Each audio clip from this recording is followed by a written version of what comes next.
Credit to the owner sa mga videoyong ito. Ang content na ito ay dagdag kaalaman lang po batay sa aking pananaliksik at pagsusuri. Salamat po. Magsimula na tayo. Ang sweater ay hindi mapag-aalinlanganan na malakas at ipinapantay sa hari ng game foul. Imposibleng pag-usapan ang subang nang hindi dinadala ang sweater.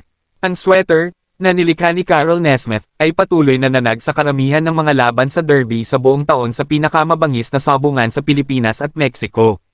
Hindi lang sa Pilipinas kundi maging sa South America, partikular sa Mexico, ang sweater ay naging bloodline ng Fighting Roosters na may pinakamataas na winning percentage. Kilala sila sa kanilang mabilis at tuloy-tuloy na pag-atake sa lupa at sa himpapawid hanggang sa hindi makatugon ang kanilang kalaban. Maaaring atakihin ng mga sweater ang kanilang kalaban sa iba't ibang paraan dahil mabilis at mataas ang paglipad nito.